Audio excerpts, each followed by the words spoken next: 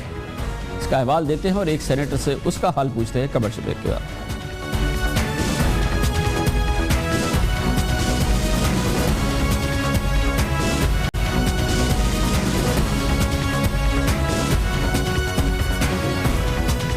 عقل ششدر رہ جاتی ہے، مگر ہوتا ہے، اسی پاکستان میں ہوتا ہے. وہ لوگ جو اپنے آپ کو عوام کے نمائندے کہتے ہیں، جنہیں ہم اپنے ووٹوں سے پارلیمنٹ میں بھیجتے ہیں اور جن کی تنخواہیں اور ان کی مراعات ہم اپنے ٹیکسوں سے ادا کرتے ہیں، اب انہوں نے قرارداد پیش کی ہے سینٹ میں. 7 سینیٹرز نے، انہوں نے کہا ہے کہ انہیں ہی نہیں بلکہ ان کے ریٹائر ہونے والے سینیٹرز کو، بلکہ انہیں بھی نہیں ان کی بیویوں کو اور ان کے بچوں کو ہمیشہ وی آئی پی اسٹیٹس دیا جائے تا حیات. یہ اسٹیٹس برقرار رہنا چاہیے اور اسی دوران انہیں سرکاری پاسپورٹ بھی دیے جائے، بلو پاسپورٹ بھی دیے جائے، تاکہ ان کی مراعات ایک دوسرے طبقے کی طرح سے وہ سمجھے جائیں اور ان کی ان مراعات کو ہمیشہ دوام بخش دیا جائے. سابق سینیٹرز کے بیوی بچوں کو خصوصی مراعات میں اضافے سمیت بلو پاسپورٹ دینے سے متعلق آج سینٹ میں قرارداد پیش ہونی تھی، لیکن باوجود پیش نہیں ہو سکی. اراکین سینٹ نے مجوزہ قرارداد کی تیاری کے وقت یہ موقف اختیار کیا تھا کہ جب سابق سینیٹرز کے اہل خانہ کے پاس بلو پاسپورٹ نہ ہو تو دوران سفر ان کو غیر ملکی ایئرپورٹس پر گرین پاکستانی پاسپورٹ کی وجہ سے شدید ہزیمت کا سامنا کرنا پڑتا ہے. ان کے اور ان کے بچوں کے ساتھ مختلف رویہ اختیار کیا جاتا ہے، یعنی کہ عام پاکستانیوں کی طرح سے انہیں ٹریٹ کیا جاتا ہے. بلو پاسپورٹ یعنی سرکاری پاسپورٹ کی موجودگی میں جنوبی ایشیا کے سارک ممالک اور وہ ممالک جن کے ساتھ پاکستان کے سفارتی معاہدے ہیں، ان کے دوروں کے دوران ویزے کی بھی ضرورت نہیں رہتی. اس لیے سینیٹرز نے کہا کہ ہمیں ہی نہیں، ہمارے ریٹائرڈ سینیٹرز کو، ان کی بیویوں کو اور ان کے بچوں کو بلو پاسپورٹ دیا جائے. بلو پاسپورٹ کے حامل افراد کو دنیا بھر میں مراعات یافتہ اور سرکاری مہمان کے طور پہ قبول کیا جاتا ہے. بین الاقوامی ایئرپورٹ پر انہیں فاسٹ ٹریک کے ذریعے سفر کی سہولیت میسر ہوتی ہے. پاکستان میں بلو پاسپورٹ کے حامل افراد کو وفاقی گیسٹ ہاؤسز میں رہنے کی رسائی بھی حاصل ہوتی ہے. یہ قرارداد پیش کی جا رہی ہے پیپلز پارٹی کے جناب سلیم مانڈوی والا، فتح محمد حسنی، صفی اللہ بنگش. اس میں تحریک انصاف کے بھی محسن عزیز کا نام ہے. تحریک انصاف یعنی وی آئی پی کلچر کی سب سے بڑی مخالف، مسلم لیگ قاف کے قابل علی آغا، پختون ملی آوائی پارٹی کے عثمان کاکڑ صاحب، بلوچستان نیشنل پارٹی کی نسیمہ احسان، جمعیت علماء اسلام ایف کے مفتی عبدالستار، آزاد رکن سینٹ محسن لغاری کی مشاورت سے یہ قرارداد پیش کی گئی ہے، پیش کی جانی تھی، جو کہ آج باوجود پیش نہیں کی جا سکی ہے. سابق اراکین پارلیمنٹ اور ان کے اہل خانہ کی مراعات کے بڑھانے کے حوالے سے اس قرارداد پر اب تک 6 سیاسی جماعتوں کے 9 سینیٹرز دستخط کر چکے ہیں. تاہم ابھی M Q M Jamaat Islami اور اے این پی کے کسی رکن نے اس پہ قرارداد پر دستخط نہیں کی ہے، نہ ہی مسلم لیگ نواز گروپ یعنی کہ حکمراں جماعت کے کسی رکن پارلیمنٹ نے اس پر دستخط کیے ہیں. اس پر بات کر لیتے ہیں اور اس کے لیے ہمیں جوائن کیا ہے پاکستان پیپلز پارٹی سے تعلق رکھنے والے ممبر سینٹ سابق وزیر خزانہ جناب سینیٹر سلیم مانڈوی والا سے. بہت بہت شکریہ سلیم مانڈوی والا صاحب، آپ ہمارے ووٹوں سے وہاں پہنچے ہیں. آپ تمام لوگ کہتے ہیں کہ آپ تو حاضر سینیٹر ہیں، آپ کے سابق ساتھیوں کو بھی، ان کی بیویوں کو بھی، ان کے بچوں کو بھی ہم وی آئی پی کا مرتبہ دے دیں، ہم آپ کو بلو پاسپورٹ دیں اور یہ تاحیات آپ کا سلسلہ جاری رہنا چاہیے. کیا واقعی ایسا چاہ رہے ہیں آپ لوگ؟ کامران صاحب دیکھیں، کوئی یہ جو وی آئی پی سہولت کا اس کے اندر آ گیا، یہ غلط ریزولوشن آ گیا. اس میں کوئی وی آئی پی سہولت کی ڈیمانڈ ہی نہیں تھی. اس ریزولوشن میں صرف ایک ہی ڈیمانڈ تھی کہ جو ریٹائرڈ سینیٹرز ہیں ان کی وائف کو اور بچوں کو آفیشیل پاسپورٹ بھی دیا جائے. وہ اس لیے کہ چاہے بیوروکریٹس ہوں، چاہے ججز ہوں، چاہے جنرلز ہوں، جو بھی ریٹائر ہوتے ہیں ان کو یہ پریولیج آلریڈی اویلیبل ہے اور اس میں کوئی وی آئی پی سٹیٹس کی بات نہیں ہے.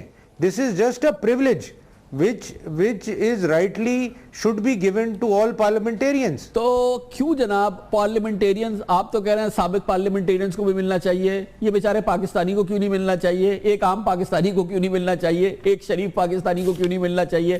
پارلیمنٹیرین کو کیوں ملنا چاہیے؟ کیوں پریولیج ملنا چاہیے؟ No, کامران صاحب, it is not a question of paying tax or not paying tax. The question is, every job and every position has a privilege. اور یہ دیکھیں, یہ تو آپ ایسی ایک بات کر رہے ہیں کہ it's not a question of every Pakistani, اور آفیشیل پاسپورٹ کوئی وی آئی پی اسٹیٹس نہیں ہے.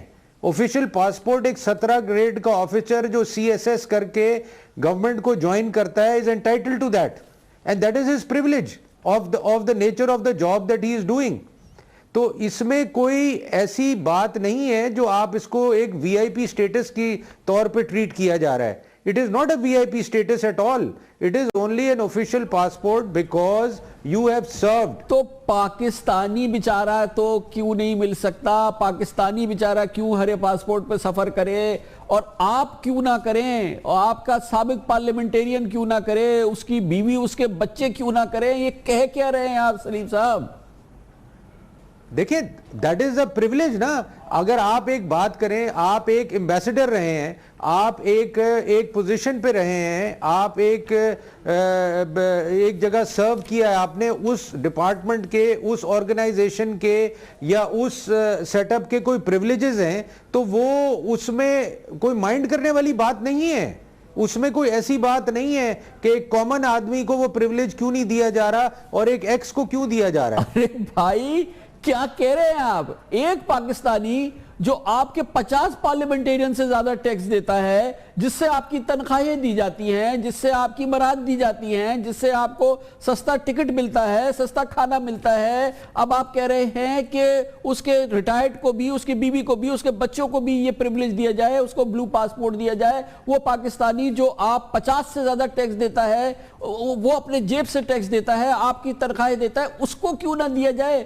یہ پاکستانی کو, ایک عام پاکستانی کو کیوں دیا جائے؟ آپ کیوں, کون سی آپ ایک مافوق الفطرت ایک کیٹیگری ہے کہ آپ کو بلو پاسپورٹ دیا جائے؟ جن لوگوں کو آپ ریپرزینٹ کرتے ہیں ان کو کچھ نہ ملے.